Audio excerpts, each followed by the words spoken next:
realidad mundial hoy. Así que, dicho eso, agradecerle otra vez a ustedes por estar aquí.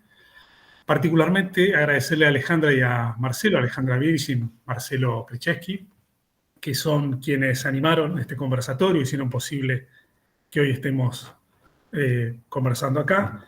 Ambos son docentes e investigadores de la Universidad Pedagógica Nacional. Marcelo tiene a su cargo la especialización en políticas educativas y Alejandra Virgin la maestría en políticas públicas en educación, que son dos de nuestras formaciones de posgrado.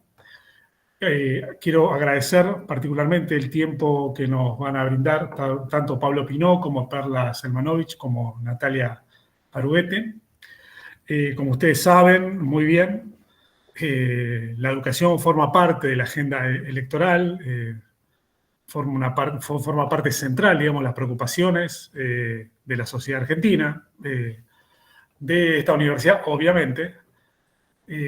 Y siempre que uno se pone a discutir estas cosas, trata, no con mucho éxito a veces, de poner sobre la balanza los avances y también los desafíos que tenemos como sociedad, ¿no? Algunos de los cuales son muy complejos, y cuando uno dialoga y conversa con colegas suele ser un poco más fácil, suele ser un poco más difícil hacer comprender la complejidad de los problemas que tenemos por delante a cuando uno quiere hacer esto con quienes no son, como se dice habitualmente, del palo, ¿no? Pero parte de los desafíos que tenemos es poder discutirlos y conversarlos y poder hacerlo también desde los conocimientos, la experiencia y la calidad de quienes nos acompañan hoy. Así que agradezco de vuelta a Alejandra y a Marcelo, a quienes van a integrar este conversatorio, a Pablo, a Perla, a Natalia, y por supuesto les doy la bienvenida. Mi nombre, no lo dije antes, es Adrián Canelotto.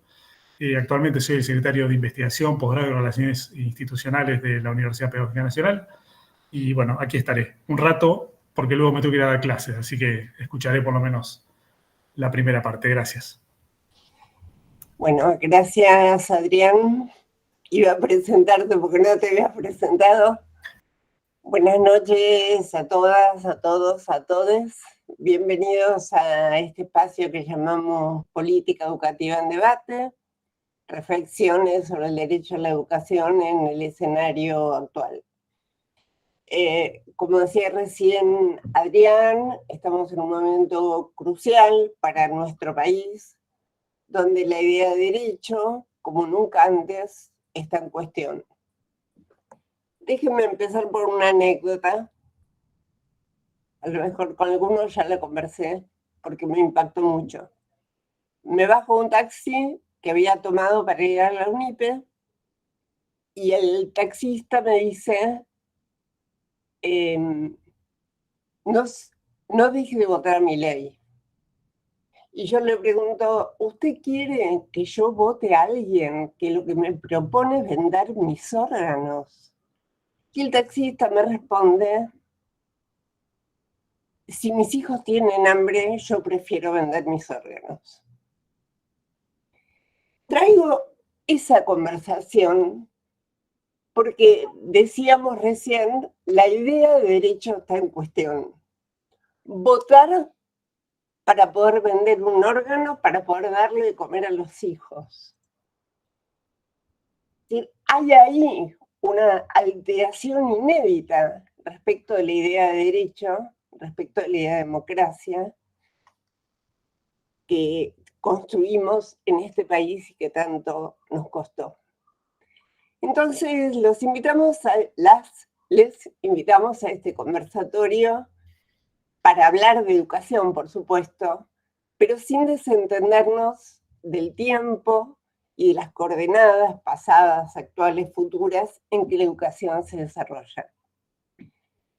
Seleccionamos algunas preguntas que compartimos, que escuchamos en clases, en escuelas, en institutos, en universidades y en la calle, como preocupaciones compartidas, y son las que conversamos con Natalia Aruete, con Perla Selmanovich, con Pablo Pinó, para disparar esto que esperamos sea una conversación. ¿En qué medida un sector de la población se siente interpelado hoy por los pilares de la democracia? ¿Es que está en discusión el derecho a la educación? ¿Cómo llegamos a ese debate? ¿Qué huellas, qué marcas y qué de nuevo hay ahí? ¿Qué se opone a la educación como derecho? ¿Cómo se articula esto con la democratización? ¿Qué papel juegan ahí la pandemia y la pospandemia? ¿Con qué claves leer la concreción del derecho a la educación en las micropolíticas institucionales? ¿Cómo pensamos las paradojas en los procesos democratizadores del derecho a la educación y su incidencia en los debates actuales? Bueno, ambicioso, pero en cualquier caso son de verdad las preguntas que nos convocaron a armar este espacio con Natalia, con Pablo y con Perla, que ahora va a presentarles Marcelo. Así que te paso la palabra, Marcelo. Bueno, yo todavía no me pude presentar. Buenas tardes a todos, a todas. Antes comentó Adrián, bueno, mi nombre es Marcelo Kricheski y dirijo la especialización en política educativa. Agradezco la idea que tuvo Alejandra de poder generar este conversatorio conjunto entre la maestría y la especialización, y la verdad que celebro también la posibilidad de estas preguntas en un contexto, como también comentó Adrián, realmente muy difícil para todos, para todas. Quizás frente a las preguntas con las cuales yo también me siento totalmente interpelado, agregaría algo de lo que se está hablando mucho en este último mes, o en estos últimos meses, que tiene que ver cómo aparecen junto con estas preguntas la lógica del odio, ¿sí? De la furia, de la bronca, y cómo ese tipo de reacciones en algún punto con bajo nivel de racionalidad también pone en jaque el tema de los derechos, ¿no? Me parece que ese es un plano también interesante de pensarlo, porque hay algo del orden del odio, del menosprecio.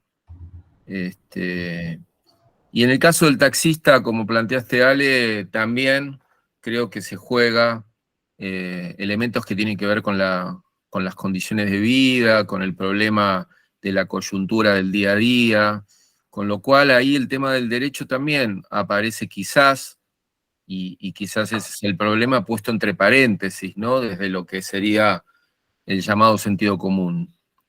Pero bueno, simplemente un brevísimo comentario a la presentación.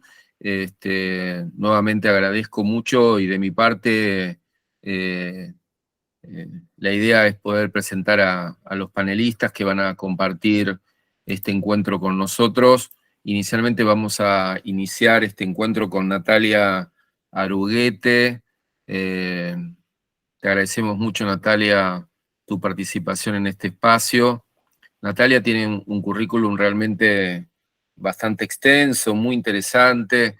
Es profesora de la Universidad Nacional de Quilmes, de la Universidad Austral, del Instituto Universitario CIAS, es investigadora del CONICET, es doctora con mención en Ciencias Sociales, es autora de numerosos y numerosos artículos, no solamente en Argentina, sino en diferentes países como España, Estados Unidos. Quizás cabe señalar dos libros de últimas confecciones, simplemente para mencionar algo en términos de su producción. Una tiene que ver con el poder de la agenda, política, medios y público, de la editorial Biblos. y otro texto que se denomina Fake News, Trolls y otros encantos. Te agradecemos mucho, Natalia, que puedas compartir este espacio con nosotros. La idea que conversamos con Alejandra es más o menos de un tiempo aproximado de unos 15, 17 minutos, porque la idea de este espacio es luego que los tres colegas hagan sus presentaciones, también abrir una instancia de debate, de intercambio. Muchas gracias. Hola, buenas tardes. Bueno, muchas gracias por la invitación. Me decía Alejandra que abrí mucho el paraguas en estos días porque en alguna medida tenía temor de que mi presentación sea parcial. Tampoco es que quiera abarcarlo todo, pero bueno, cuando uno viene de un ámbito tan distinto al ámbito en el cual se inserta, tiene estos temores. Así que, insisto, sin querer abarcar todo, simplemente voy a plantear algunos disparadores que tienen que ver con una mirada más política y también una mirada comunicacional, y por supuesto sin la pretensión de cubrir todas las aristas que este nuevo momento tiene. Antes de iniciar mi exposición sobre lo que nos está pasando a nivel local, yo querría solidarizarme con lo que ha ocurrido en Israel, pero también me quiero solidarizar con el pueblo de Palestina, ¿no? Porque me parece que si queremos en este espacio poder hablar de la visibilidad parcial que tienen algunos eventos y la invisibilización de otros, me parece que también es importante ahí solidarizarnos, sobre todo con la invisibilización de ciertas injusticias que son de larga data con el pueblo palestino. A mí, cuando trataba de imaginarme esta intervención, me parecía importante poner en diálogo, ¿no?, las condiciones objetivas y las condiciones de subjetivación que estamos teniendo en este momento distintos sectores de la Argentina, y que creo que cristalizaron y en alguna medida nos dejaron como medio desconcertados y desconcertadas a algunos sectores la respuesta que hubo por parte de la población, de los votantes y las votantes en las PASO. Si nosotros pensamos en términos de condiciones objetivas, me parece, incluso me gustaría significar que la idea de ese 40% de pobres me parece tan insuficiente y ya tan anacrónica, ¿no?, para describir lo que está pasando con sectores importantes de la sociedad argentina, y sobre todo sectores particulares que son tal vez los más vulnerables, que han quedado fuera de todo, ¿no?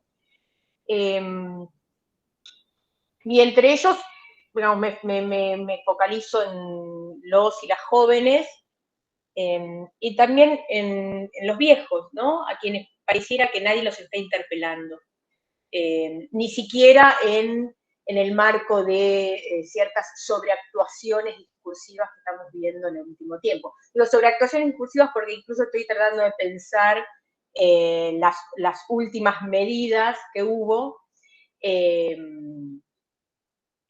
que también implican una dimensión comunicacional. O sea, las políticas públicas, las decisiones políticas que se toman son político-comunicacionales, ¿no? Estoy tratando de pensar la política y la comunicación como fuertemente imbricadas en este caso. Entonces, digamos, en términos objetivos, hay un sector muy importante de la población que ha quedado fuera de todo, que no está siendo interpelado ni políticamente ni comunicacionalmente, y donde me parece que la percepción muy razonable de ese sector es que no están en la mirada de los candidatos con más chances de ganar en estas elecciones. Y en particular pienso en un sector muy importante de los jóvenes que no van a tener absolutamente ninguna posibilidad de ingresar al mercado de trabajo en las condiciones en las que está hoy el mercado de trabajo, menos aún en una posibilidad de cierta estabilidad en el mercado de trabajo. Entonces, cuando uno piensa en las políticas públicas de nuestro progresismo, que también tendríamos que repreguntarnos en cuáles son las condiciones actuales de nuestro progresismo, pero cuando uno piensa en las políticas públicas de nuestro progresismo, no hay ninguna que esté interpelando a esos jóvenes que no van a poder inscribirse o que no van a poder ingresar en el mercado laboral. Entonces, cuando hay un autor que participó en una compilación de muy reciente publicación que se llaman Ensayos Urgentes para pensar la Argentina de hoy, el autor se llama Arrimada, que habla de la hipocresía insensible del progresismo actual. Entonces, cuando no hay una respuesta para determinada cantidad de sectores de la población, esos sectores de la población adquieren un nivel de cinismo electoralista, ¿no? De sentirse no referenciados por nadie. Ese cinismo, finalmente lo que ocurre es que es capitalizado por una suerte de socialización, ¿no? de un sufrimiento generalizado y creciente. Entonces, yo la sensación que tengo de algunos por ahí estudios parciales que hice, pero también de tener una hija adolescente y de tener contacto cotidiano, ¿no? Así como, o sea, pienso en el señor taxista que cuenta Alejandra, y de tener contacto con adolescentes por ahí ciertamente politizados, ¿no? Digamos, soy de las privilegiadas que puede jactarse de mandar a sus hijos a escuela pública, digamos, donde hay una interpelación política, etc. La sensación que tengo es que esos adolescentes o jóvenes no están siendo interpelados por ningún tipo de representación en el ámbito político. Y que no están siendo interpelados además por muchas de las instituciones que podrían encauzar su interpelación. No están siendo interpelados por las escuelas, no están siendo interpelados por las universidades, no están siendo interpelados por muchos ámbitos del Estado, no están siendo interpelados por los medios. O sea, los medios, digamos, como aglutinadores que nos cuentan el relato de nuestras vidas, no los representan. Entonces, hay hacia todas esas instancias de representación una percepción de hostilidad muy fuerte, sobre la cual, una hostilidad sobre la cual en un momento me voy a detener para pensar en los medios en particular. Entonces,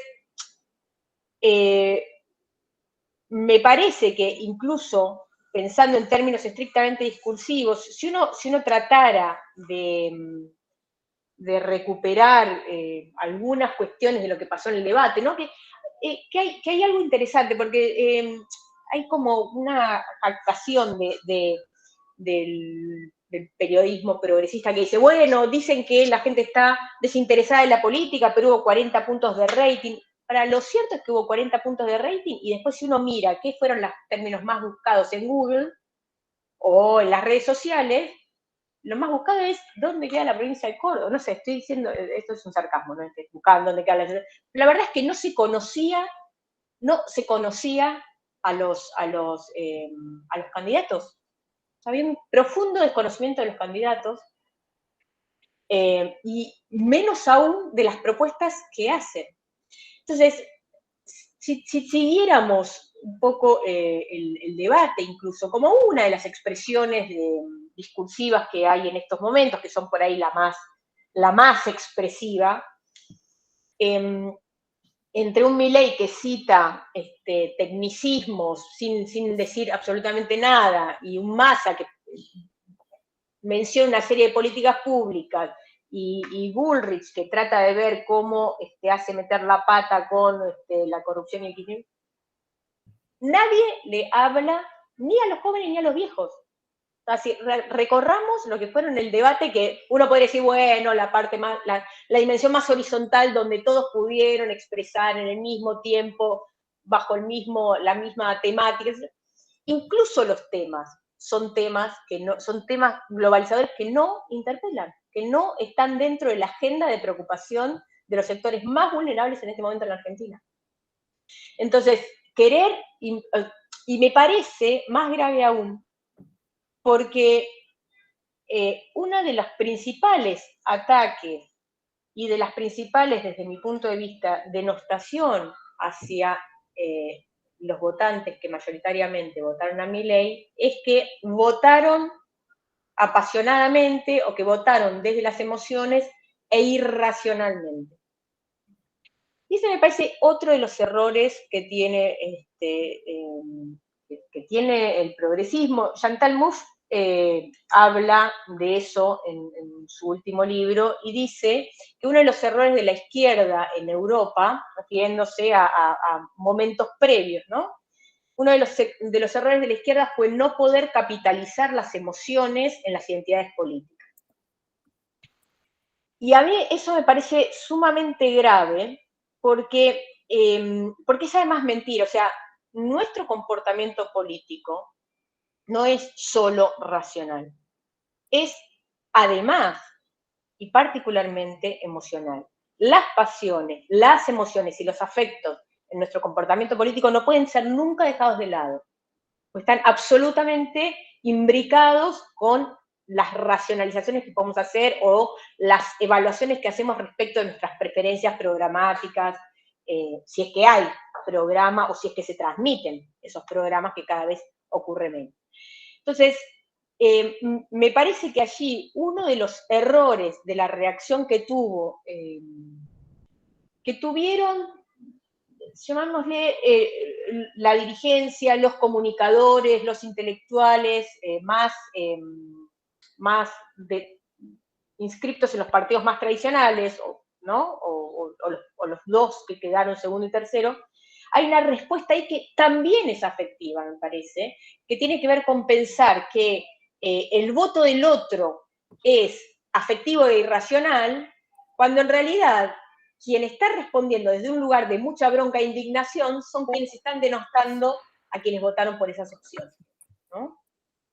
Lo cual vuelve esa decisión mucho más reactiva, ¿no? Porque suponemos que estamos por encima de algo donde ellos votaron algo sin entender lo que votaron. Cuando desde este lado no se les está ofreciendo ninguna respuesta o ninguna solución a esas problemáticas que tienen absolutamente claras. Cuando hablábamos con Alejandra, le dije, mira, yo no tengo un mapeo de qué está pasando con las juventudes en la Argentina, pero tuve algunas situaciones en las cuales participé de grupos focales, y tengo dos mínimas anécdotas en grupos focales con jóvenes. No era sobre política, era sobre medios, ¿no? Pero tengo dos anécdotas que me daban perfecta cuenta de este cinismo que siento que está pasando en esos sectores más vulnerables. Uno fue que los más jóvenes, o sea, entre 18 y 22 años, decían, nosotros tenemos que trabajar, porque ya son jóvenes adultos, además. O sea, no son jóvenes que empiezan a estudiar y vemos qué, y en el entretanto hago unas changuitas. No, son jóvenes que tienen que mantener familias, que tienen que están mucho más independizados, y que tienen una cabeza mucho más adulta que la que yo recuerdo a esa edad. Y decían, nosotros no podemos trabajar porque estamos terminando el secundario, no tenemos experiencia, nadie nos toma, nos piden experiencia. No podemos alquilar, esto era en Chubut, no estoy hablando del NEA, ¿no? De provincias pobres de NEA, estoy hablando de provincia petrolera. Decían, nosotros alquilamos muy mal, terriblemente precarizados, estamos semanas enteras sin agua caliente. En Chubut, ese día había hecho 1 grado a la mañana, ¿no? Y no tenemos qué decir porque nos dicen, bueno, elegí otro lugar. Entonces yo pensaba, la ley de alquileres, ¿a quién le cabe? ¿A quién ampara? ¿No? Y en otro ejemplo de otro grupo focal, habíamos en un momento mostrado una noticia que decía, bueno, tanto por ciento de la población no llega a la canasta básica, que es de tanto.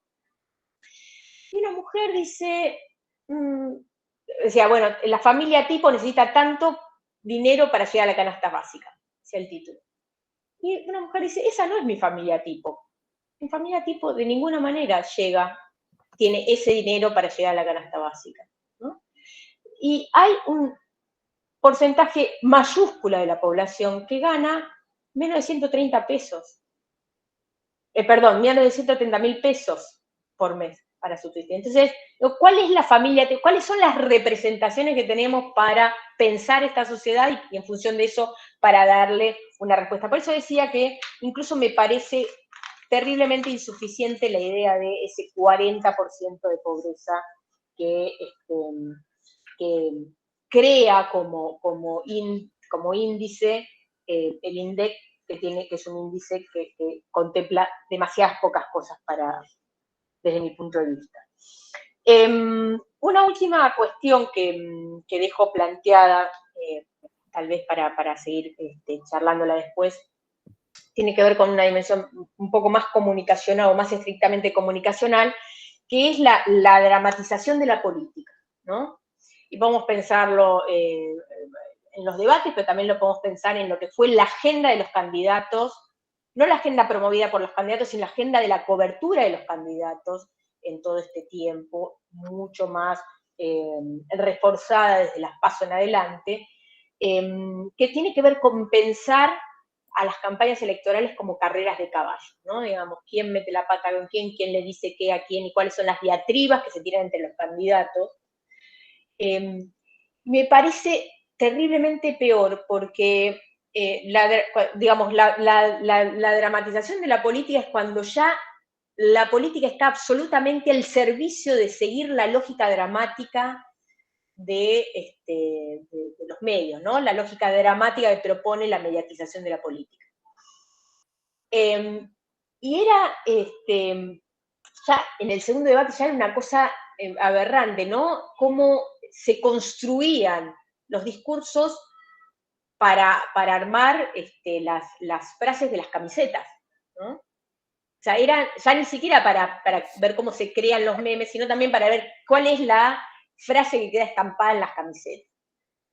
Entonces, mucho de lo que se iba diciendo ya estaba absolutamente inscripta y embebida en esa lógica dramatizada de la política, donde lo programático, las propuestas concretas pasaban absolutamente a un segundo plano, y si las había, eran de una dificultad mayúscula para entenderlas, que no interpelaban. Realmente no había propuestas que uno dijera, no, yo sé que fulano está proponiendo esto, y que lo va a hacer de esta forma, de esta forma, de esta forma. O sea, no vimos eso, pero no lo vimos en toda la campaña. Entonces, en ese punto lo que me animaría a plantear es que, en términos mediáticos, lo que hubo es una cosa totalmente dramatizada, digamos, donde la mirada estaba puesta en los personajes sin ningún tipo de contextualización de los candidatos personajes, donde la lógica dramática estaba también puesta en la controversia, en la confrontación, donde había buenos y malos, también, por supuesto, descontextualizada. Y por último, lo que diría es que en ese punto los medios y las redes sociales no tuvieron ninguna diferencia, porque quien ganaba en las redes sociales, o quien ganaba en la propuesta de memes, o quien ganaba en el tipo de agenda que se imponía, eran quienes ganaban estéticamente en esos espacios. Esto no significa despreciar lo estético en lo comunicacional. O sea, no quiero despreciar lo afectivo, no quiero despreciar lo estético, no quiero hiperracionalizar absolutamente nada. Lo que digo es, hay acá también una puja donde lo estético, lo afectivo, se está teniendo un espacio importante, para nada despreciado, y me da la sensación de que eso no lo estamos pudiendo ver, no lo estamos pudiendo capitalizar y por ende no estamos interpelando esa dimensión. Digamos, es un espacio que el progresismo no está habitando y no propongo habitarlo en términos triviales, propongo habitarlo en términos políticos. Y creo que ahí hay un espacio de vacancia que si no se lo ocupa, lo van a ocupar otros, claramente. Hasta aquí entonces agradezco el espacio. Bueno, muchas gracias, Natalia. Y seguramente, como vos planteaste, con el cierre de tu intervención, agregaste más preguntas a las que había, y seguramente, ojalá que las podamos retomar luego con tu participación, y que, bueno, nos va a resultar a todos sumamente interesante en términos de aprendizaje y de intercambio, no solamente en el plano político, sino también lo que significa esta problemática que vos estás planteando en el plano educativo, en el plano pedagógico, ¿no? Así que te agradecemos mucho la intervención. Ahora le vamos a dar lugar a la intervención de otra colega, compañera, Perla Selmanovich, que le agradecemos mucho su presencia en este conversatorio. Perla es doctora en Ciencias Sociales, magíster en Educación, licenciada en Psicología, integra el Instituto de Investigaciones en Ciencias Sociales para América Latina, Flaxo CONICET, tiene, bueno, un vasto desarrollo en el plano de la investigación, quizás algunos temas para plantear tienen que ver con el malestar de la cultura educativa y sus puntos críticos, las configuraciones contemporáneas de la segregación y su abordaje en las prácticas profesionales. Dirige el programa y la carrera de la especialización con modalidad virtual en psicoanálisis y prácticas socioeducativas en Flaxo, Argentina. Quizás simplemente a modo de cierre de su presentación, se cumplen 20 años de la publicación del testimonio post-2001 contra el desamparo, y actualmente está en prensa un libro colectivo con Jessica Molina, que se denomina Malestar, Sujetos y Educación, Transpandemia, Efectos y Abordajes.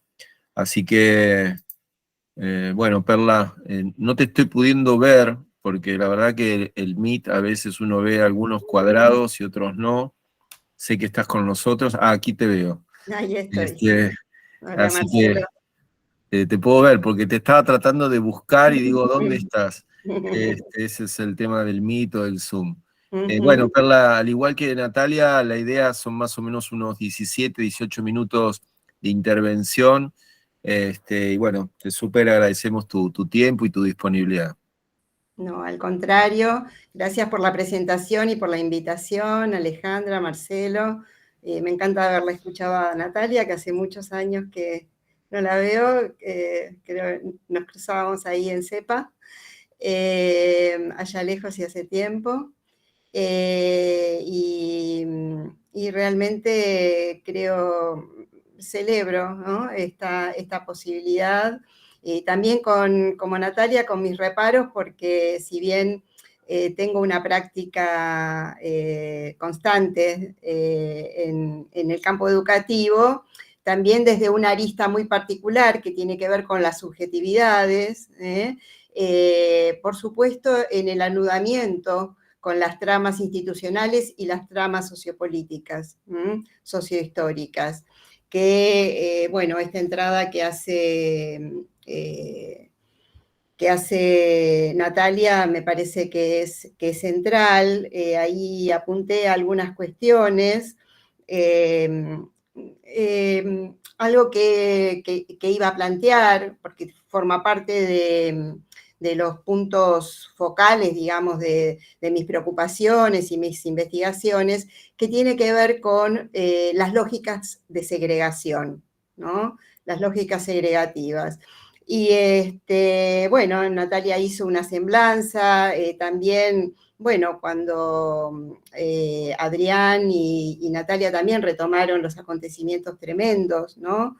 Que acontecen en Medio Oriente, y también me interesa pensarlos con toda la complejidad y la dramaticidad hasta trágica también, no solo dramática, sino también trágica, pero pensar ese trasfondo en donde hay tres elementos que me interesa como ubicar, quizás enlazar, que es la segregación, el desamparo, la segregación y el desamparo, y muy anudado a eso las violencias en plural, ¿no? Y que Marcelo vos traías en relación a la cuestión del odio, ¿no? Como uno de los afectos, entonces, bueno, me parece que acá hay una trama entre las lógicas de segregación, que las podemos ubicar, Natalia, la traías en relación a la interpelación, ¿no? La interpelación de, bueno, de las jóvenes, de los jóvenes, de las personas viejas, digamos, a quienes interpelamos. Y la interpelación supone un afecto, que lo voy a distinguir de la emoción, ¿no? El afecto, digo, para ubicar desde donde me sirve pensarlo, es lo que afecta, ¿no? Y lo que afecta a los cuerpos, ¿no? La emoción es un efecto del afecto, podríamos decir, ¿no? Y bueno, hay un afecto, ¿no? Que desde el psicoanálisis planteamos, hay un afecto que no engaña, ¿no? Que es la angustia.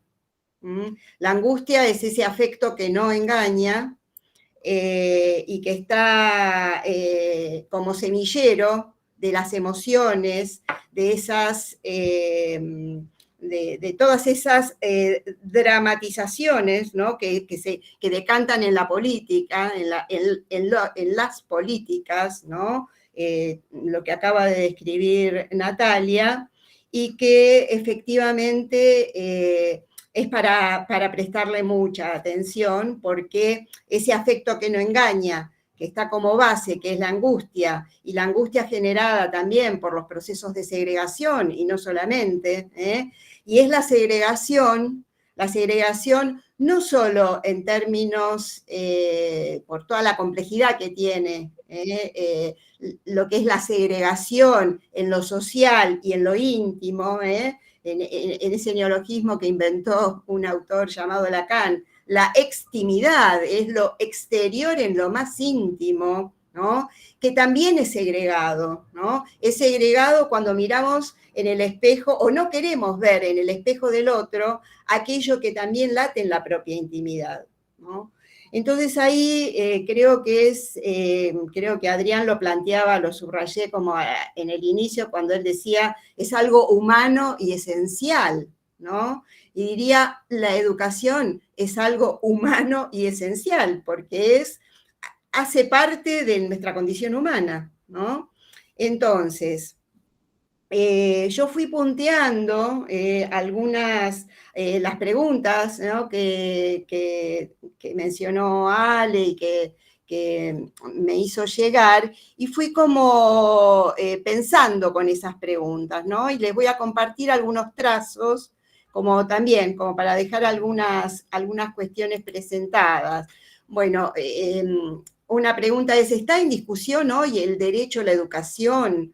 Entonces, bueno, lo planteaba justamente en términos de que sí, creo que sí, que así como otras necesidades básicas, y lo planteo en estos términos, ¿no? La educación como una necesidad básica en términos de humanización, ¿no? De nuestra condición humana, de supervivencia, de necesidad de contar con un lazo, con un otro, y con un lazo con la cultura, y con esa interpelación a la que hacía referencia Natalia, que está interferida, ¿no? Y necesidad básica en este sentido como una cuestión radical, ¿no? La educación entendida como un derecho, puesta en cuestión pero en este sentido radical, ¿no? Que es lo que nos hace humanos en relación a las posibilidades. Natalia lo mencionaba, en relación al trabajo, ¿no? El trabajo como un lazo fundamental para poder conquistar un lugar, ¿no? Un lugar posible. Un lugar posible. Y la escuela, la educación escolar en particular, ahí tiene un lugar central para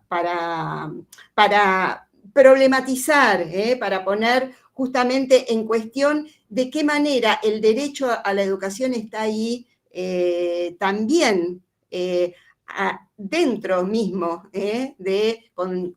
entre comillas, todos adentro, como puesto en cuestión, ¿no? Y ahí lo que subrayo aquí en relación a este primer punto, lo que está en discusión justamente y como una necesidad básica interpelada, es lo que hacemos con el desvalimiento y el desamparo estructural del cachorro humano, y que luego tendrá como efectos esa angustia que después se va a traducir en esas emociones exacerbadas, bueno, que en pandemia lo hemos visto en el recorrido de nuestra última investigación y a posteriori con mucha virulencia. Entonces ese es un primer punto. ¿De qué modo estamos, no advirtiendo que lo que está en cuestión es el amparo necesario, el amparo estructural del cachorro humano? Y en lo que mencionaba Marcelo de hace 20 años, ¿no? Se cumplen ahora 20 años de aquel texto contra el desamparo, que fue post-2001 y hoy post-pandemia, ¿no? Sumado a todas las condiciones de exclusión material y también, le agrego, simbólica y subjetiva. Una segunda pregunta que me acerca Alejandra es: ¿cómo se construyó este debate? ¿No? Por supuesto, con múltiples factores que yo no voy a poder abarcar ni lo pretendo, y me voy a focalizar en lo que atañe específicamente a lo educativo, como para problematizarlo, y lo dejo aquí presentado, son los efectos paradojales. Vieron que lo paradojal es lo que produce el efecto contrario al esperado, ¿no? Los efectos paradojales del bienvenido, y aclaro esto, bienvenido derecho a la inclusión. Entonces pongo este tópico: el derecho a la inclusión, bienvenido sea, y sus efectos paradojales, y desde el punto de vista de lo político, yo, mi orientación es a mirar la micropolítica, ¿no? Lo que se cocina y se teje en las micropolíticas, pero que está íntimamente anudado a lo que describió Natalia en términos de las macropolíticas, de lo que se teje en la sociedad y que va ahí a latir en las escuelas, en las instituciones y en los agentes escolares, en las docentes, los profes, les profes, ¿sí? Bueno, entonces este es un segundo asunto que a mí me interesaba como subrayar y poner en debate, que es de qué manera el derecho a la inclusión y sus paradojas también forma parte de esa cocina a fuego lento que, decanta en los modos en que hoy lo estamos viviendo. La otra pregunta es: ¿qué huellas y qué hay de nuevo ahí? ¿No? Entonces, en este punto, un trazo que me interesa como junto a esas huellas de los efectos paradojales del derecho a la inclusión, agregaría un factor más reciente vinculado justamente al acontecimiento pandémico, y que hay una tendencia quizás por necesidad de exorcizar algo de ese sufrimiento tremendo, de pasar de hoja. Sin embargo, vemos que siguen estando ahí los efectos. Pero ahí ubico otra cuestión que también, en el campo específico de lo educativo, que también tuvo sus efectos paradojales, la bienvenida consigna que fue en nuestro país se llamó la continuidad pedagógica.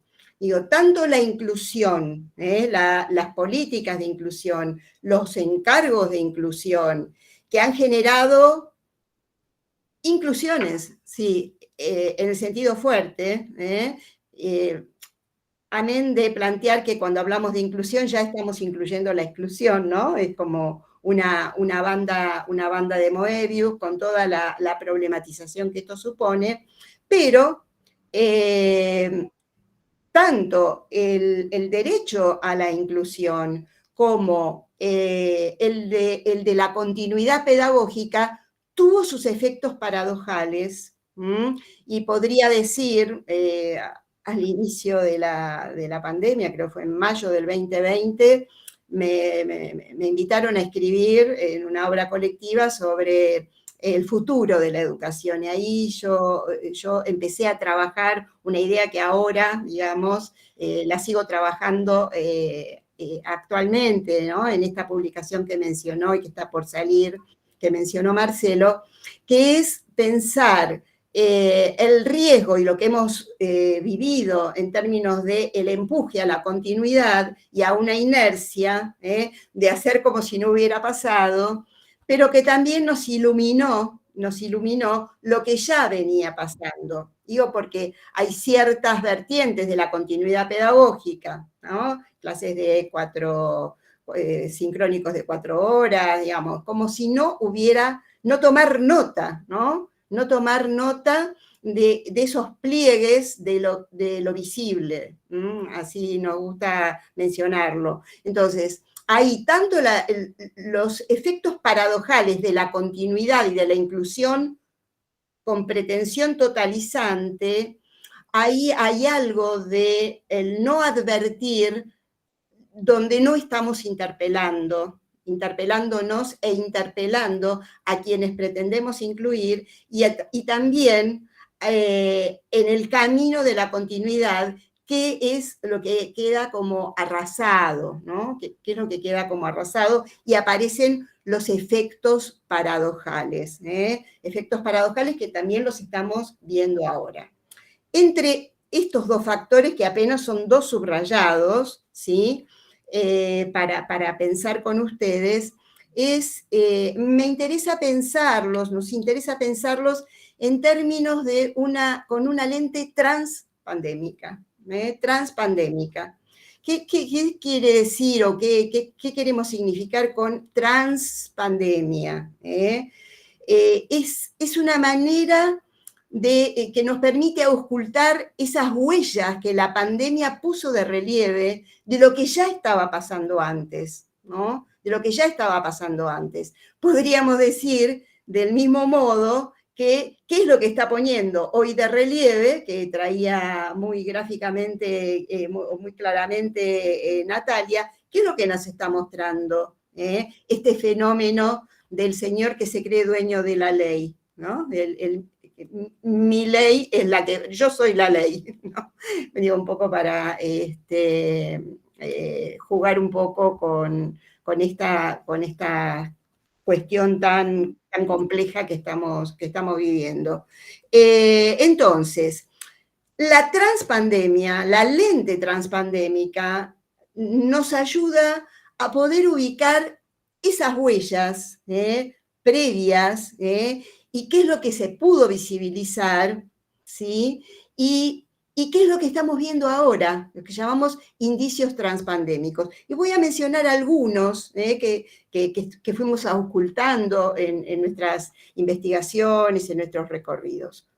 Una cuestión que vemos hoy en las micropolíticas, en las aulas, en los pasillos, en los recreos, en los patios. Exacerbados los cuerpos que no logran aquietarse. La fatiga docente. Los grupos desbordados. Las tensiones entre familias y escuelas. La proliferación del significante salud mental para nombrar el malestar. Y la conmoción inédita que hemos observado, que venimos monitoreando desde el 2007, lo que llamamos los nudos críticos del malestar, se exacerbaron y aparecieron como nunca en todos los periodos que estuvimos analizando del 2007 esta parte, en el nivel superior. Bueno, ustedes me dirán, este listado perfectamente aplica a lo que ya venía pasando. Ahora, ¿qué es lo que permitió visibilizar la pandemia? Y voy a poner un ejemplo, ¿no? Hoy Marcelo recién hacía alusión a las dificultades que nos trae el Zoom y las pantallas. Las cámaras apagadas. Las cámaras apagadas fueron un síntoma del malestar docente, sobre todo en el nivel superior y en secundaria también, pero lo encontramos mucho en el nivel superior. Fue como un cachetazo. Las cámaras apagadas, no sé si ustedes lo han vivenciado de esa manera, en nuestros recorridos investigativos y de las prácticas mismas, ¿no? De trabajo con el malestar en las instituciones, las cámaras apagadas, por ejemplo, fueron uno de los factores. Ahora bien, si nosotros leemos ese indicio, que yo llamo transpandémico, ¿sí? La cámara apagada, ¿qué nos dice sobre las cámaras apagadas cuando había la presencialidad de los cuerpos en las aulas? ¿Qué nos dice ahora de las cámaras apagadas? No estaban visibles como los cuadraditos negros, pero no veíamos que había cámaras apagadas. Hoy, por ejemplo, en el nivel superior, lo que observamos es una caída tremenda de la matrícula, en las carreras de grado, en las de posgrado y demás. Bueno, muy complejo, no quiero abarcar todo el análisis con esto, pero lo que quiero plantear es compartir la importancia que creo que tiene o lo fértil que nos resulta poder tener esa lente transpandémica para no distraernos de lo que ya venía ocurriendo, de lo que implicó, lo que nos enseña ese acontecimiento pandémico para poder leer lo que está pasando ahora. Otro dato, otro trazo,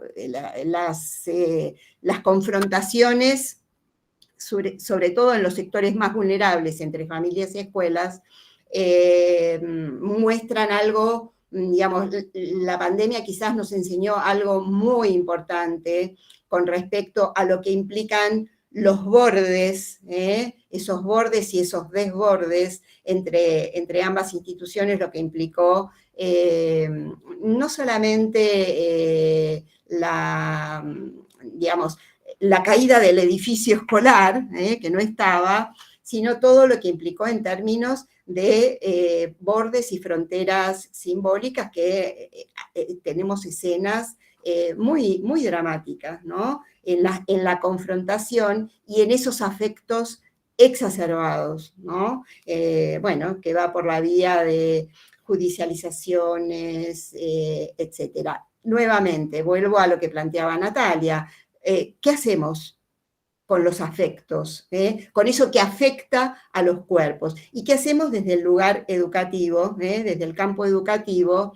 Y acá, brevemente, ¿no? ¿Cómo pensamos la cultura, lo que ofrecemos, también como parte de lo que puede afectar, que afecta a los cuerpos? La cultura afecta a los cuerpos. Entonces, la segregación en cuanto al derecho a la educación es un camino, es una vuelta muy rápida hacia un circuito segregativo de afectos exacerbados y de un circuito corto de las violencias. ¿Qué se opone a la educación como derecho? No sé si estoy ya muy, muy sobre la hora, ¿no? Tengo que apurar. Tendrías, Perla, quizás un minuto para cerrarse. Ok, perfecto. Bueno, ¿qué se opone a la educación como derecho? Lo voy a plantear en términos que ya lo venía trayendo. Le voy a poner una palabra, la segregación. La segregación. Y el rechazo al otro que nos espeja algo que no podemos ver que no queremos ver, que necesitamos no ver, la extimidad, lo que del exterior hay en nuestra propia intimidad. ¿Cómo se articula con la democratización? Creo que es por la vía del rechazo a la inclusión. Y acá hay algo que me parece importante, porque y se ha visto también en el debate, ¿no? Y en lo que circulaba en relación a la educación, a los temas de educación, los 180 días de clase, no a los paros. Bueno, ahí hay un actor central, que son los docentes, las docentes, que también ahí habita el rechazo, obviamente. ¿Qué hacemos con eso? ¿Qué hacemos con esos afectos de rechazo? ¿Para qué? Para no rechazar el rechazo, que de nuevo lo que hace es, digamos, incrementar este circuito corto de las violencias. Bueno, dejo algunas cuestiones que había, bueno, más o menos esbozado, pero con estas como para empezar a conversar.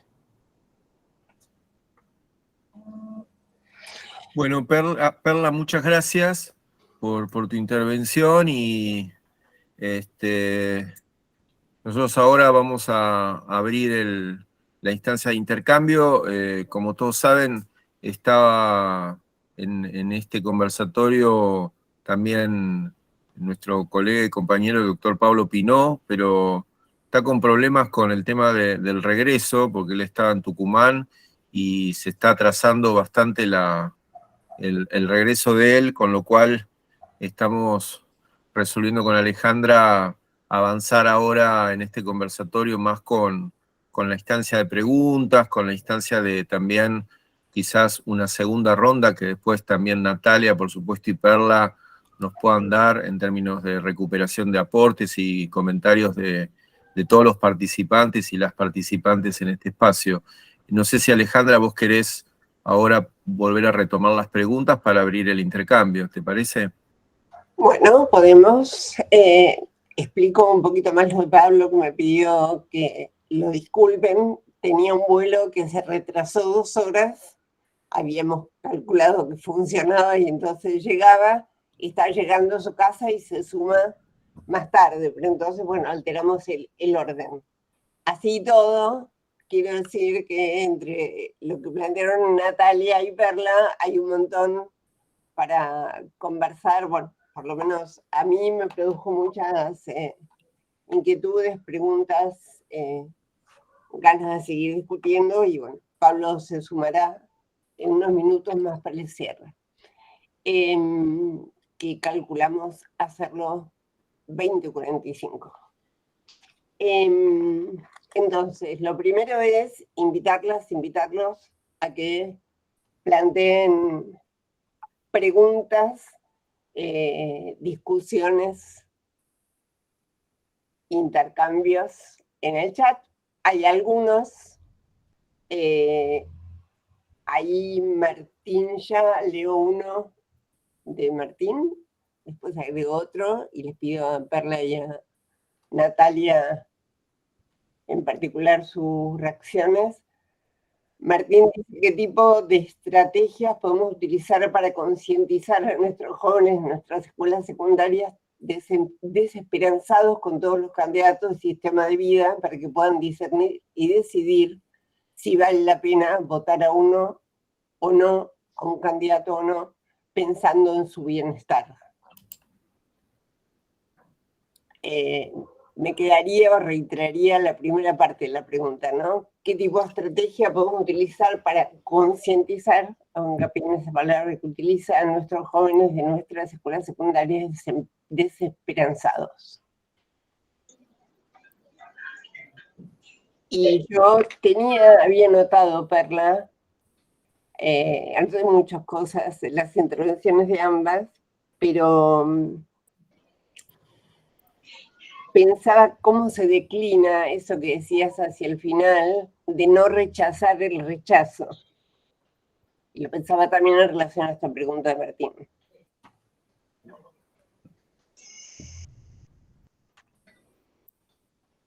no sé cómo organizamos. ¿Intervenimos o intervenimos o juntamos? Si quieren podemos juntar. Lo que quieran, no, me da como quieran. Lo que pasa es que me quedé ahí como esperando a ver si interveníamos o esperábamos. No, opción es escribir la pregunta,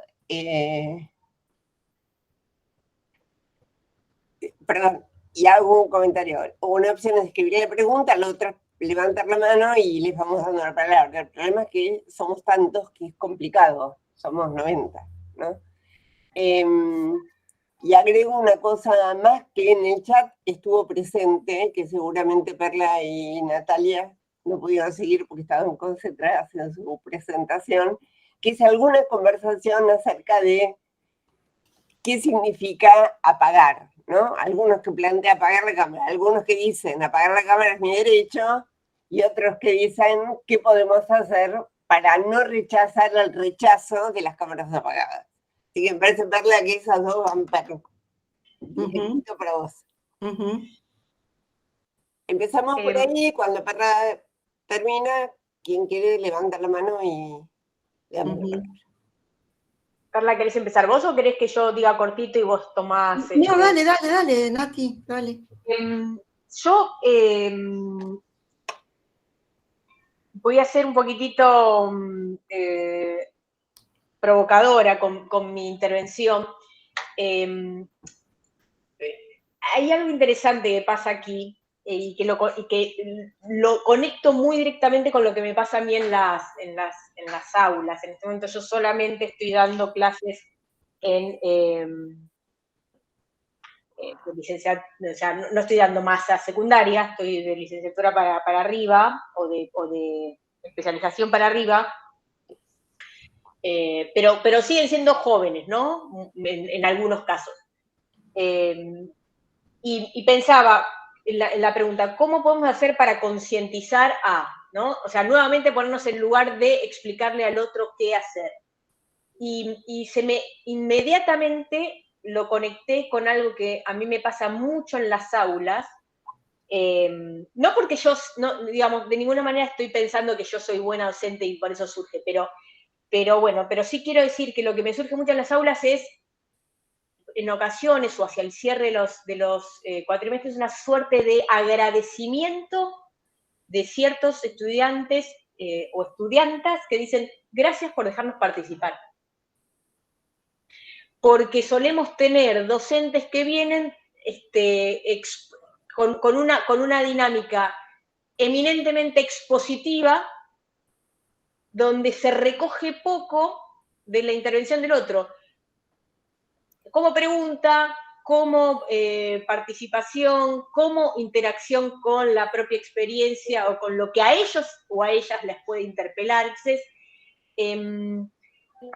y me parece que a veces, en ese sentido, por ahí la cámara apagada tiene que ver con la misma desconexión a la que se refería Perla de no nos están interpelando, o sea, no nos están hablando a nosotros.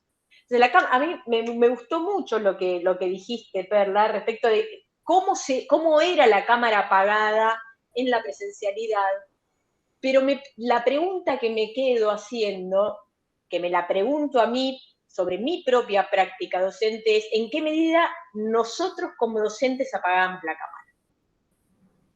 O sea, en qué medida la cámara apagada es una reacción a nuestra propia iniciativa de apagar la cámara, en el sentido de, o sea, pensando la cámara apagada como un símbolo de falta de interacción y de falta de recuperación del otro. Entonces, cierro mi intervención diciendo, ¿cómo concientizar? Escuchando.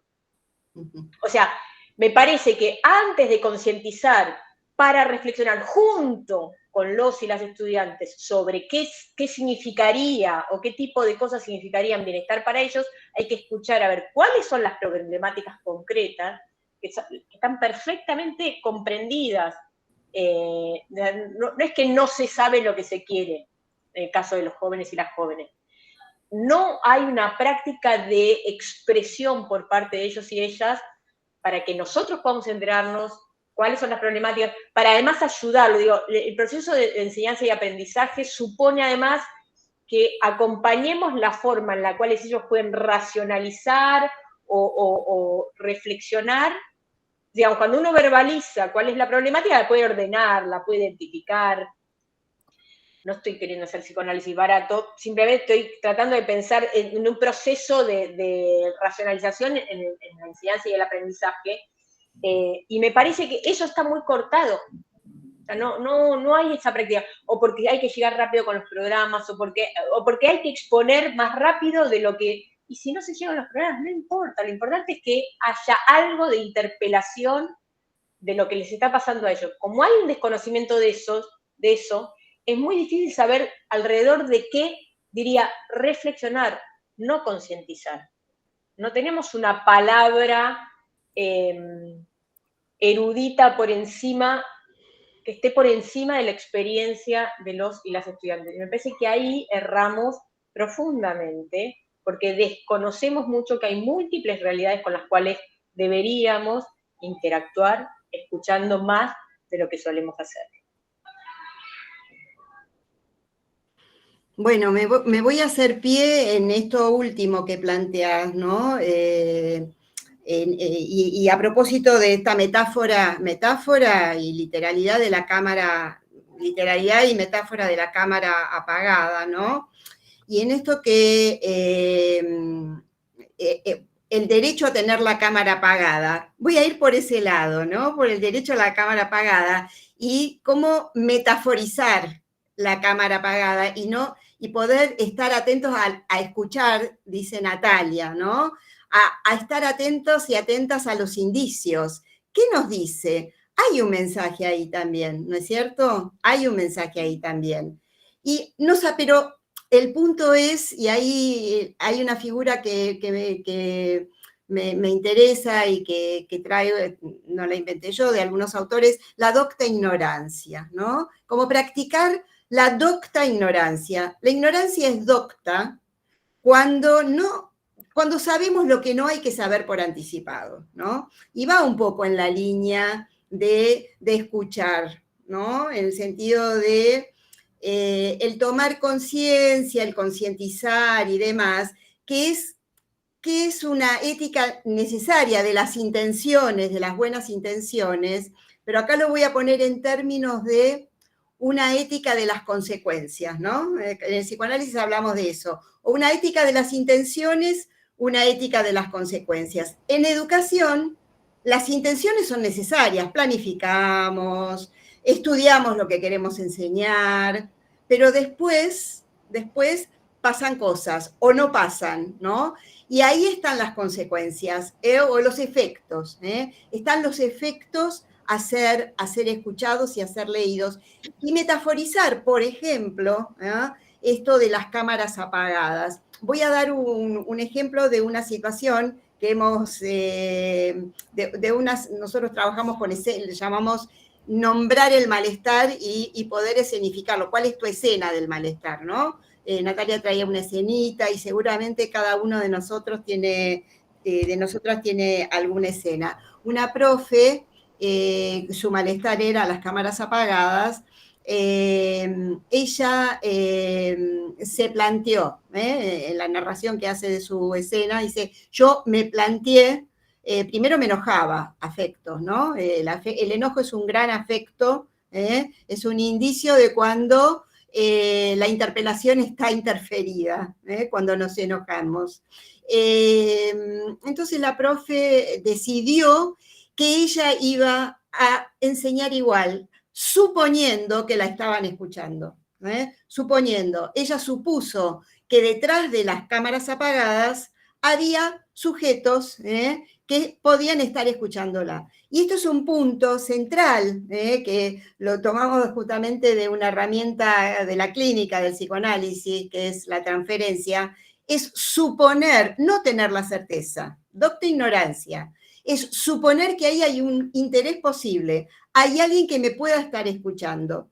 La profe lo que cuenta es que dio toda su clase con las cámaras apagadas, hacía preguntas, nadie le contestaba, y ya cuando se despedía, escucha una voz con la cámara apagada que le dice, muy buena la clase de hoy, profe, gracias, ¿no?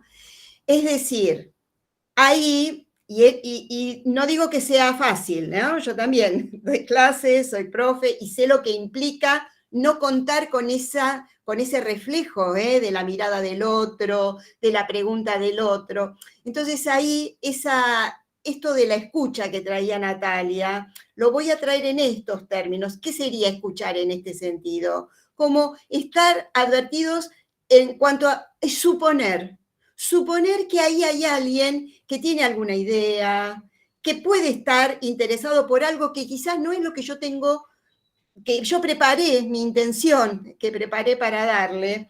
Entonces ahí me parece que hay una clave interesante para pensar ese amasado y ese tejido, ¿no? Del derecho a la educación puesto en acto, ¿no? En ese lazo tan singular que es el vínculo educativo, un vínculo que afecta a los cuerpos, que afecta a los cuerpos y que la pandemia lo trajo a los cuerpos de una manera, nos visibilizó, si lo escuchamos, de una manera parcializada. ¿Teníamos la mirada o no teníamos la mirada? ¿Qué era el otro? ¿Una mirada o una falta de mirada? ¿Y qué era el otro? ¿Una voz o no había voz? En esa viñetita que les acabo de mencionar. Bueno, ¿qué atención le vamos a prestar a la hora de la escucha? A la escucha de la suposición de que ahí hay un otro que tiene algo ahí que está latiendo, ¿no?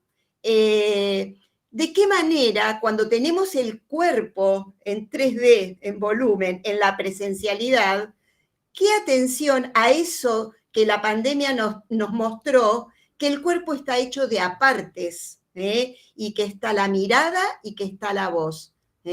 Y tomo estos dos objetos, que son objetos de la pulsión, ¿no? En términos técnicos, que por ahí transita el deseo. Y ahí creo que hay un punto importante que puede trabajar, ¿no? Que puede trabajar a contracorriente de la desesperanza, de la segregación, de lo exterior en lo más íntimo, y decir que el deseo no es individual. El deseo siempre es en relación a un otro. Porque la estudiante que se te acercó a decirte, profe, gracias por escucharnos, lo que le transmitiste, me permito, ¿no? Así como muy salvajemente decir, lo que les transmitiste no fue solo el contenido, el contenido navegó por el río de tu deseo. Lo que se transmite es el deseo. Y el deseo de uno es siempre en relación al deseo del otro. Y aquí en este punto, en el no rechazar el rechazo, ¿no? Yo diría ir a la pesquisa de dónde está Wally, dónde está el deseo propio del docente, ¿no?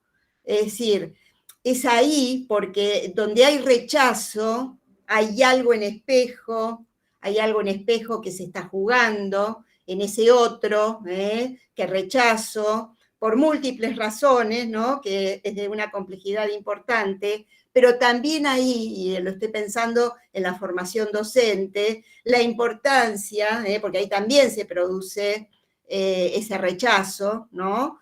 De poder estar ahí escuchando, retomando la palabra, el significante que traía Natalia, escuchando y suponiendo que ahí hay un deseo que está deflacionado,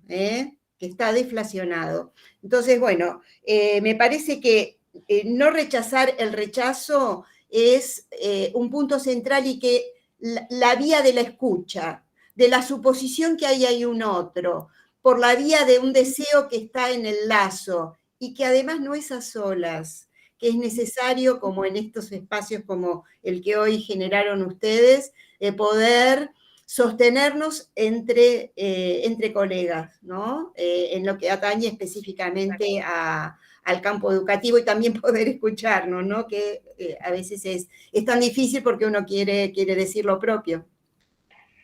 Bueno, gracias, Perla. La verdad que el chat está muy activo y muy interesante.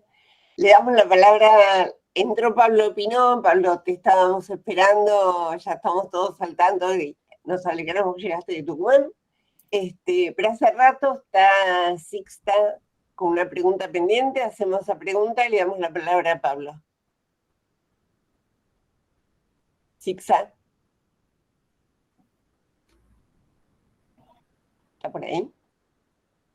Sixta Teresa Martínez. Está, pero silenciada. Yo veo el cuadradito. Ah, ok. Sí, acá estoy. Ah, bárbaro. Acá estoy. Sí. Dale. Está bueno eso de no rechazar el rechazo, ¿no? Porque se ve mucho en las aulas eso. Y el no tener la escucha agudizada una y otra la costumbre de escuchar, ¿no? Y esa pretensión de seguir pensando que en las aulas vamos a tener trayectorias teóricas, cuando en realidad son las reales, ¿no? Donde encontramos muchos chicos que con multitud de circunstancias, ¿no? Pero es real que estamos siendo interpelados y el rechazo se ve constantemente, ¿no? Pero otra cosa que a mí me lleva siempre a hacerme una pregunta es, ¿cómo puede ser derecho algo que está impuesto? ¿No? Y desde ahí me parece que no sé si cuestionar el rechazo, por ejemplo, de las familias cuando en algún momento deciden aceptar que sus hijos ya no quieren venir a la escuela. Y nosotros desde las instituciones seguimos insistiendo. Y hasta qué punto no es que nosotros estamos vulnerando ese derecho de las familias, ¿no? De tomar decisiones, ¿no? Esa pregunta siempre me hago, ya que yo soy una de las que en las escuelas soy la encargada de que esos chicos estén dentro de la escuela, ¿no? Nada, ese es mi aporte. Bueno, gracias por la intervención. Podríamos empezar de nuevo con una intervención de esta densidad para el debate.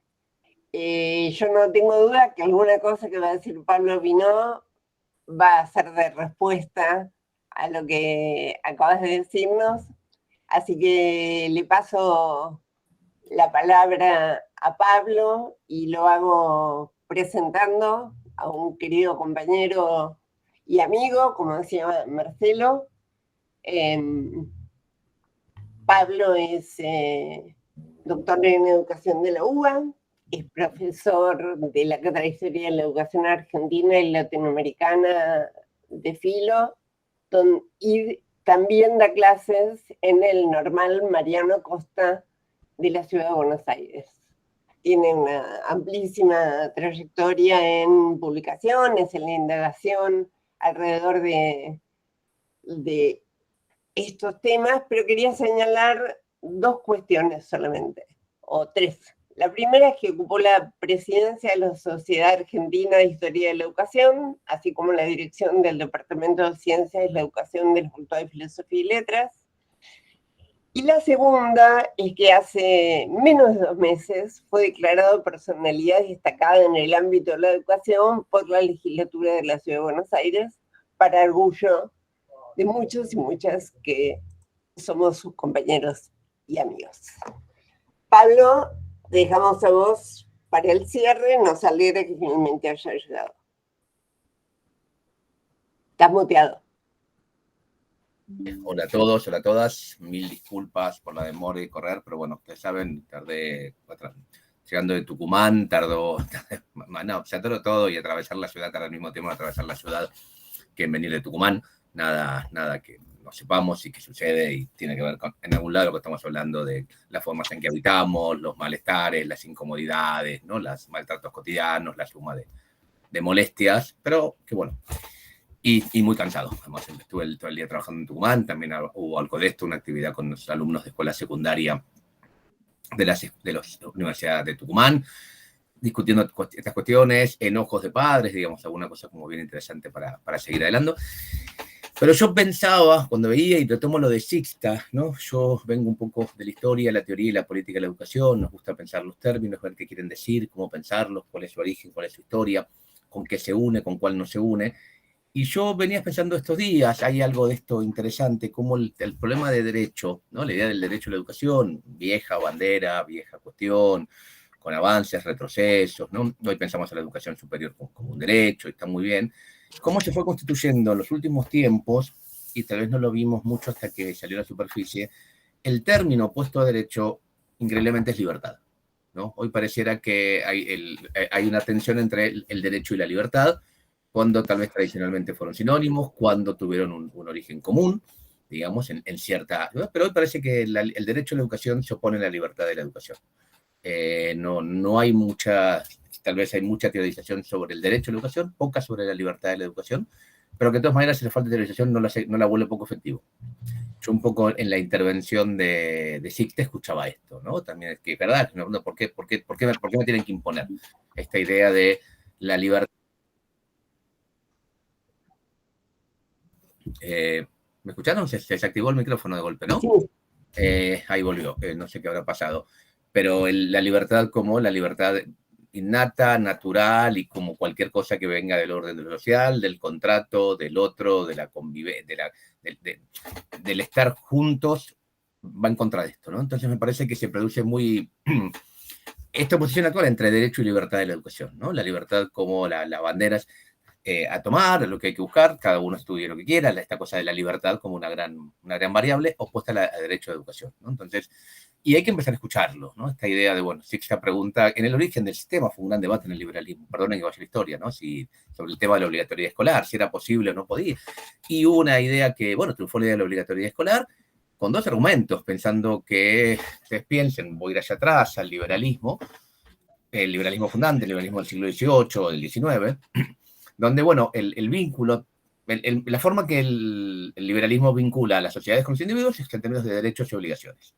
Y la educación no escapa a esto, ¿no? Entonces, ¿cómo se va a armar un círculo muy virtuoso, muy potente, donde a la vez la educación es un derecho del individuo, en tanto y en cuanto sujeto que forma parte del contrato social, todos tenemos derecho a la educación, y por ende esto implica la obligación del Estado a brindarla, que hay una obligación que recae sobre la sociedad y el Estado como la forma de garantizarla, pero a la vez la sociedad tiene derecho, digamos, a exigirle a los individuos que se eduquen para ser parte de ellas, a incorporar ciertas pautas comunes, ciertas lógicas, ciertos funcionamientos, conocimientos de normas, reglas, escritas o no escritas, cotidianas, etc. Entonces, la sociedad tiene el derecho de exigirle al sujeto que se eduque, y surge la obligatoriedad escolar.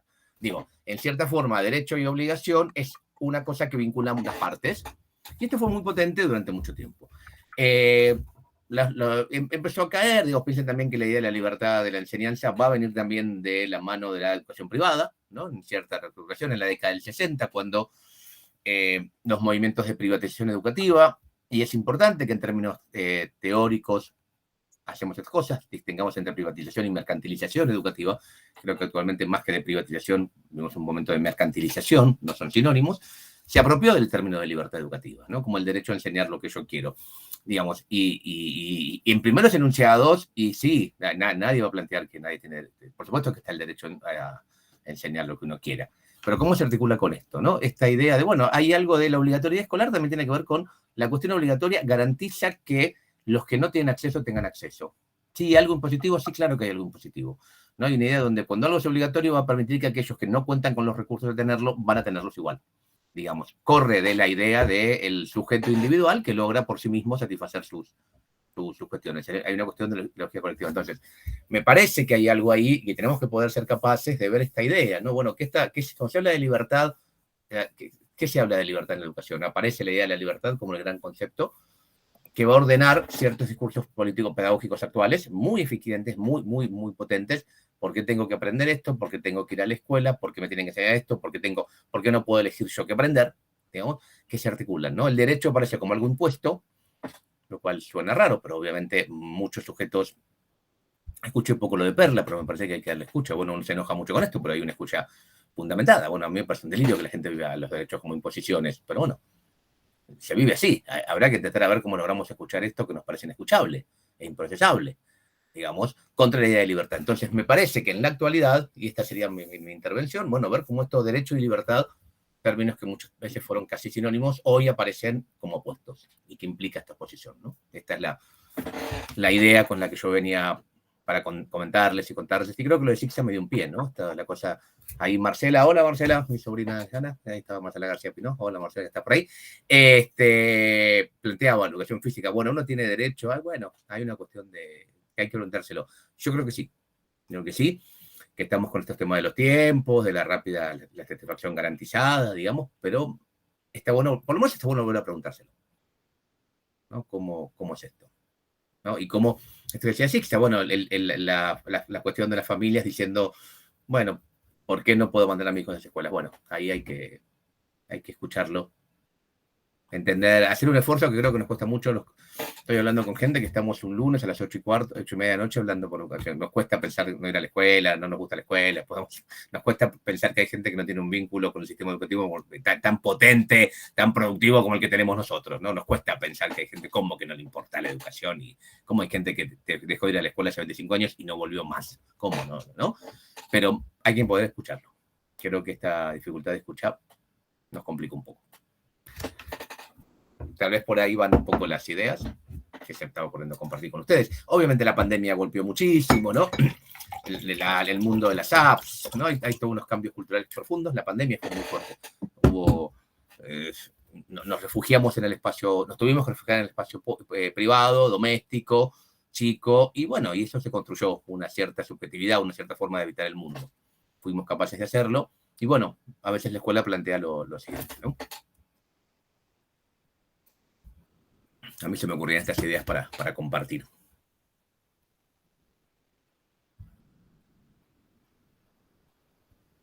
Ale, estás muteada. ¿Alguien quiere hacer otra pregunta, intervención? Perla, Nati, para ir cerrando.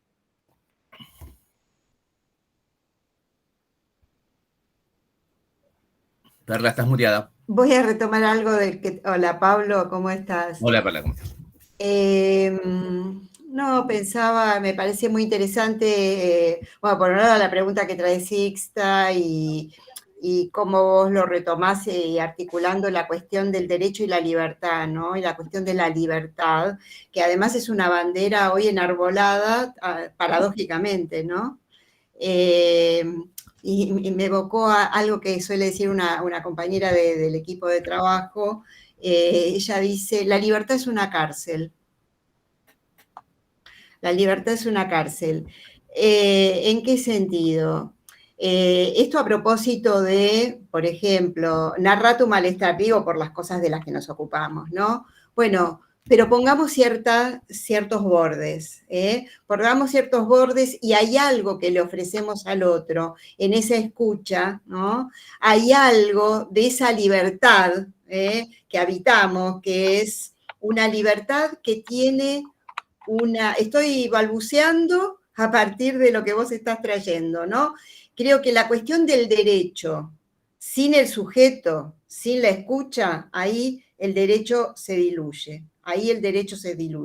Ahora, si el no atender al sujeto, a escucharlo, y que se nos escapa, como se nos está escapando, digamos, ¿no? Cuando no lo interpelamos.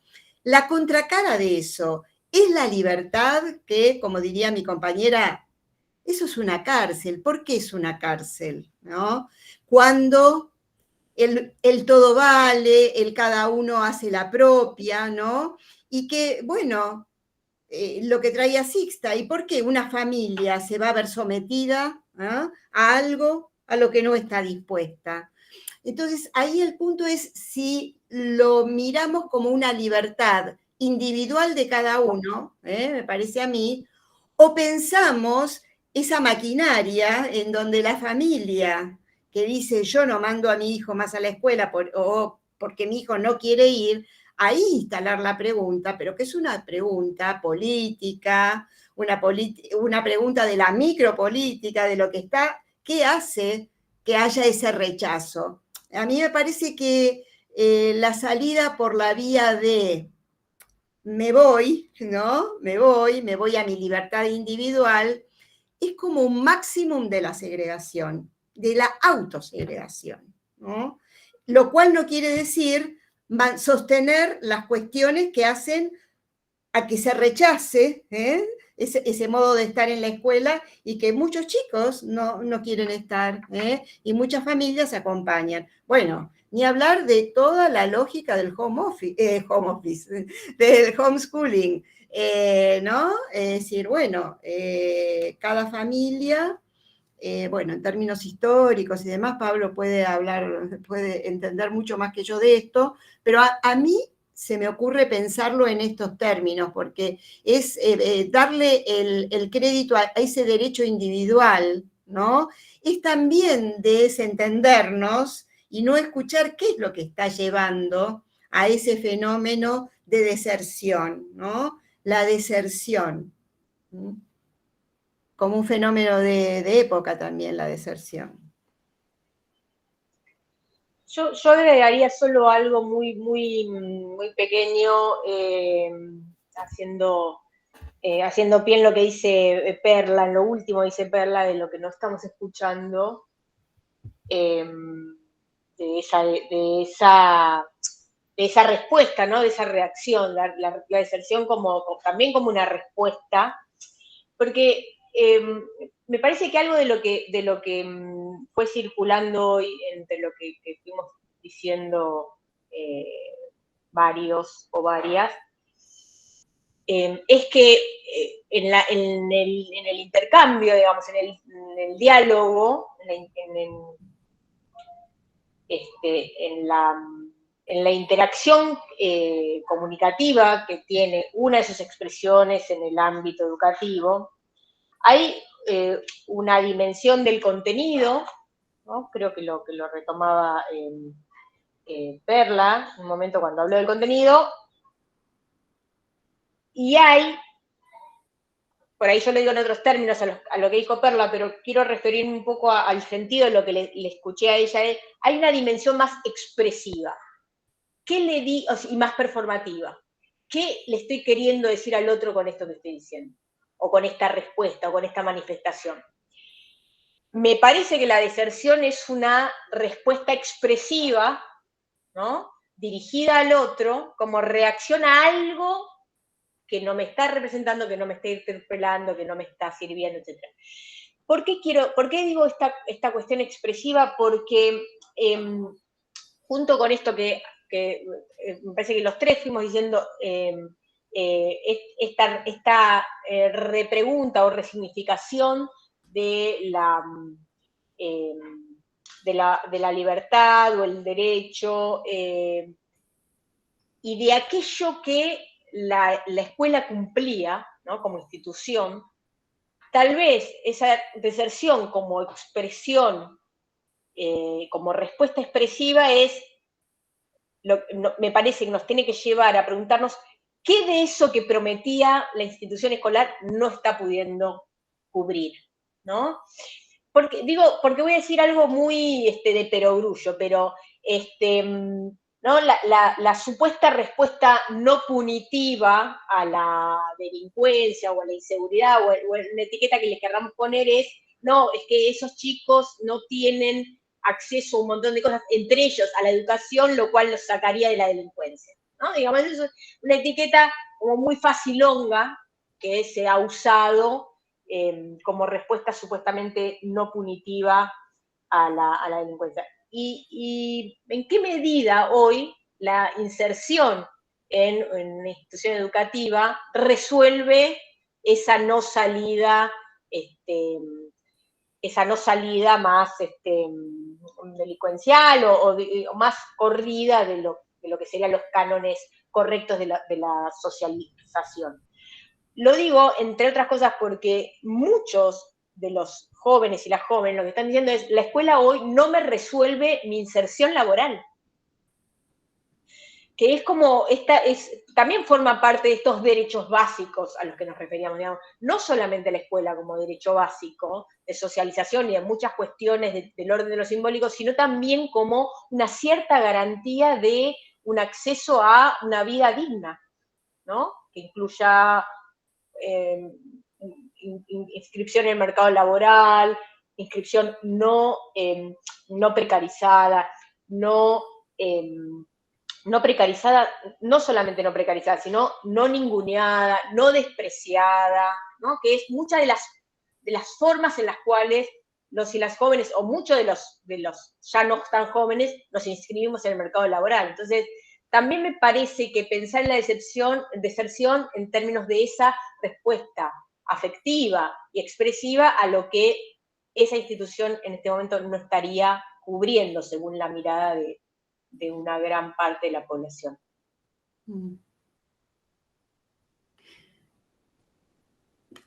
Yo tengo alguna cosita para conversar con Nati, pero le damos espacio a Rocío. Dale. Rocío, lo que te pido es breve porque estamos como llegando al borde del horario. Mai, Felei, Mari Compuché, Incheta Rocío Belén Andrade Pinguén, Mongelen Fisquemenuco Guarriameu, Tañizo Moma Pucheñen. Bueno, antes que nada, agradecerles. Tenía ahí varias cositas, pero bueno, voy a ir como a lo más importante, que me parece que recupero, que también lo venía pensando, y un poco ahí Natalia lo trajo, pero también pensar ahí sobre la enseñanza, ¿no? Como también cuestión de segregación. Porque justo hoy, paradójicamente, antes de llegar acá, venía de la escuela, y una de las preguntas que plantean ahí los chicos de quinto, ¿no?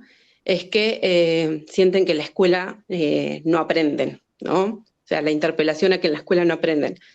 Yo recién les decía, Mongelén, Fisquemenuco, Guarriameu, Río Negro. Yo vivo acá en Fisquemenuco, General Roca, Río Negro. Y hubo una transformación de la SRN que ustedes ven en el diseño curricular y es innovador.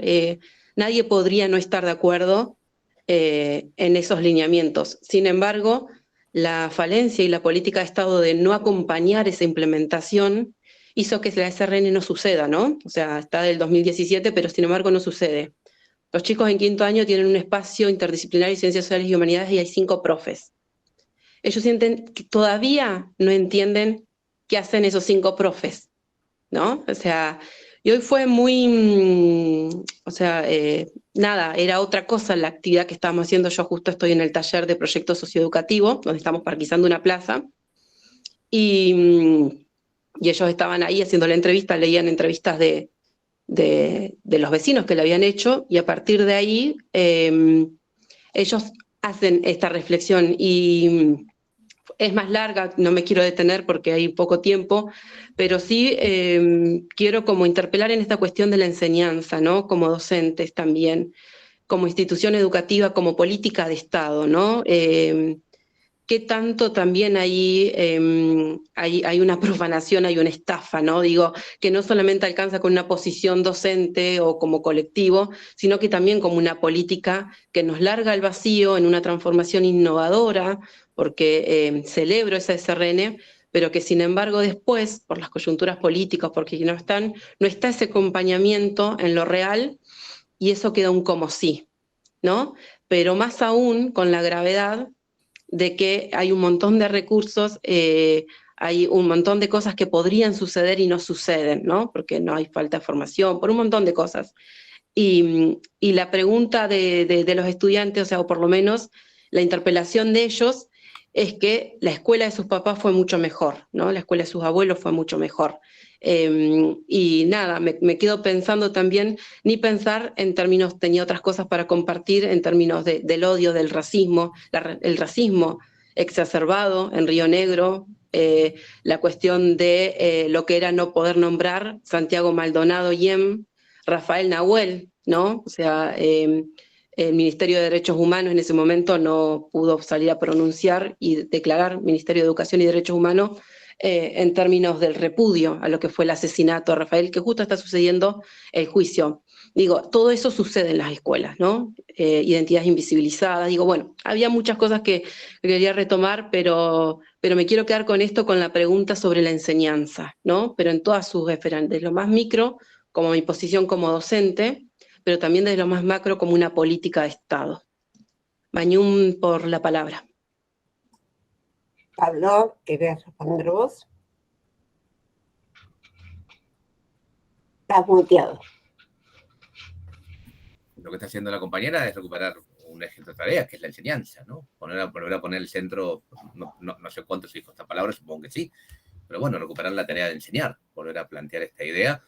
Yo estoy trabajando ahora, sumando ideas, ¿no? Cortito, agregar algo. Uno trata de hacer este esfuerzo de escuchar qué hay atrás de lo que se dice, ¿no? Y cuando uno escucha padres, familias, sociedades quejándose contra la voluntad, ¿no? Contra la falta de vocación, ¿no? Y uno inmediatamente salta a plantear, es un trabajo y todas las demandas laborales que hacemos y las grandes peleas por esto, con las cuales nosotros estamos tratando. Por favor, tratar de hacer el esfuerzo, bueno, ¿qué hay atrás de esta idea, ¿no? De vocación? ¿Qué es lo que la gente está diciendo cuando pide no hay vocación o falta vocación? Que debe ser escuchado. Además, por un lado debe ser contestado diciendo no es una vocación, es una tarea, un trabajo, todo esto, pero además de poder contestar a esto, hay que poder escuchar. Me parece que hay que hacer un doble juego de responder y también escuchar. Y lo que estuve pensando, tal vez pensando en lo de Rocío, que esta idea, bueno, la escuela de mis padres fue mejor, bueno, eso podemos discutirlo, pero tal vez también darle cierto grado de veracidad, si es verdad o no, pero cierto grado de veracidad. Yo estaba pensando actualmente mucho esta categoría de empezar a pensar la vocación en clave de orgullo, intentar recuperar la categoría de orgullo, ¿no? Y también es un buen ejemplo, no el orgullo como un problema individual, sino como un problema social, ¿no? El orgullo no como una cosa de me siento orgulloso en tanto y en cuanto es una categoría que viene tal vez si quieren de una cosa individual y en un momento se vuelve una categoría social, una categoría de lucha de comunidades, de colectivos. Entonces yo creo que hay algo de recuperar la enseñanza, de recuperar cierto orgullo de enseñar. Nos puede ser, eso creo que hemos perdimos, creo que en esas cuestiones el neoliberalismo, las mercantilizaciones fue muy eficaz, creo que por ahí hay algo, ¿no? Creo que vos traías la idea de enseñanza, Rocío, yo digo el orgullo de enseñar, volver a pensar como una clave, volver a pararnos planteando el orgullo que nos da ser docentes. Como otra categoría, otra idea para seguir pensando, ¿no? Creo que cuando nos piden vocación tenemos que contestar con orgullo. Perla, ¿querías decir algo? Vamos por ahí cerrando. Muy breve,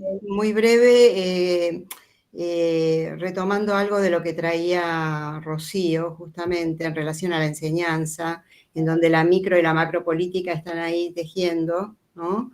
En el corazón de lo que es el derecho a la educación. Yo lo traía sobre el final de mis reflexiones, que el derecho a la educación es el derecho a la inserción en un lazo cultural, en un lazo educativo, en la posibilidad de enamorarse de algo, de la cultura. Y pensaba también, articulado un poquito a lo que traía Natalia, con respecto a la inserción en un lazo laboral, ¿no? En el trabajo. Creo que como desde la educación no vamos a poder resolverlo todo, pero por definición, ¿no? Creo yo que cuando tu alumna, pienso, te agradece, a lo mejor no va a conseguir trabajo. Pero ahí en la enseñanza, en ese corazón de lo que es la educación, que es ese vínculo con la cultura, no es cualquier vínculo. Por eso la cuestión de las emociones, alguien traía en el chat la cuestión de la emocionalidad, ¿no? Y hay todas unas corrientes sobre educar las emociones.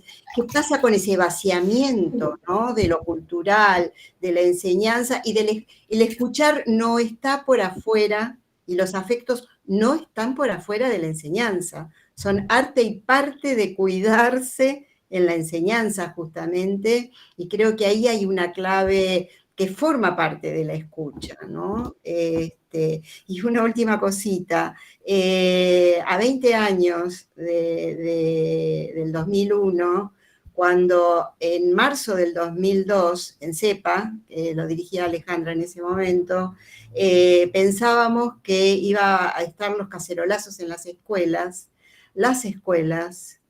a pesar de los pesares, como dice el poeta, fueron un refugio. Yo la verdad que confío en eso.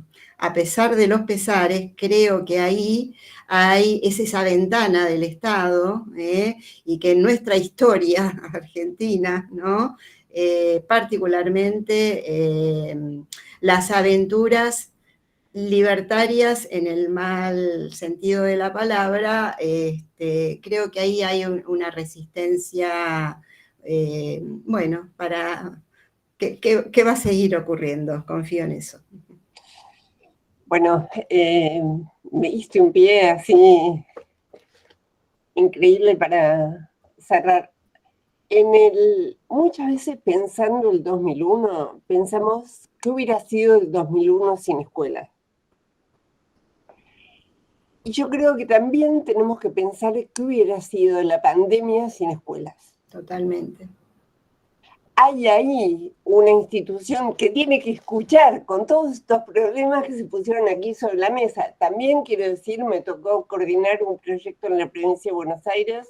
Los estudiantes de formación docente iban a las casas a buscar a las y los estudiantes desvinculados, y el amor, el reconocimiento de los vecinos que decían, ahí viene la escuela, ¿no? Cuando llegaba este estudiante de formación docente que traía un cuento y a veces los lápices que los pies no tenían, o los datos para poder mandar una tarea por WhatsApp. Digo, hay algo ahí que también se interrumpió al año siguiente. Eso fue el primer año de la pandemia. El segundo año de la pandemia, el tema de la escuela fue atrapado por otros debates, que creo nos merece otro análisis.